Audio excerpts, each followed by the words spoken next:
हार मान चुका लड़का जिसने खुद को फिर से बनाया। एक शहर में एक लड़का रहता था, नीरज।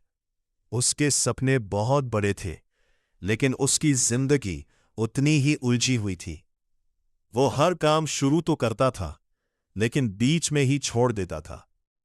धीरे धीरे उसकी एक आदत बन गई, शुरू करो और छोड़ दो। लोग उसका मजाक उड़ाने लगे, दोस्त आगे बढ़ गए और वो वही का वही रह गया। अब सब कुछ टूट गया। एक दिन ऐसा आया जब उसने एक बड़ा मौका खो दिया। इंटरव्यू में फेल हो गया, घर वालों की उम्मीदें टूट गई। उस दिन उसने खुद से कहा, शायद मैं कुछ कर ही नहीं सकता। वो अंदर से पूरी तरह टूट चुका था। सबसे अंधेरा दिन, नीरज अब अकेला रहने लगा। किसी से बात नहीं करता, बस दिन भर सोचता रहता, मैं इतना कमजोर क्यों हूं। उसे लगने लगा कि उसकी जिंदगी कभी नहीं बदलेगी। एक छोटी सी बात जिसने सब बदल दिया। एक दिन उसने एक बूढ़े आदमी को देखा।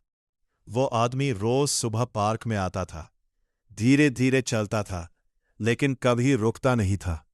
नीरज ने पूछा, आप इतनी उम्र में भी रोज क्यों आते हो? क्योंकि मैं रुकना नहीं चाहता। धीरे चलूंगा, लेकिन रुकूंगा नहीं। नई शुरुआत, यह बात नीरज के दिल में बैठ गई।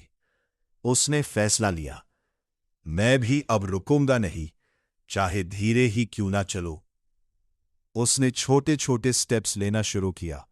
रोज 30 मिनट पढ़ाई, हर दिन एक काम पूरा करना। जो शुरू किया उसे खत्म करना शुरुआत मुश्किल थी, लेकिन इस बार उसने खुद को रोका नहीं। धीरे धीरे सब बदलने लगा। कुछ हफ्तों में ही उसका कॉन्फिडेंस बढ़ने लगा। अब वो काम छोड़ता नहीं था, लोग उसकी मेहनत नोटिस करने लगे और कुछ महीनों बाद उसे एक अच्छी जॉब मिल गई। कहानी का असली सबक, किसी ने उससे पूछा, तुम कैसे बदल गए? नीरज मुस्कुराया और बोला, मैंने बस रुकना छोड़ दिया। फाइनल मैसेज, जिंदगी में फास्ट चलना जरूरी नहीं, रुकना बंद करना जरूरी है। छोटे छोटे कदम ही बड़े बदलाव लाते हैं। और याद रखो, जो इंसान रुकता नहीं वो कभी हारता नहीं।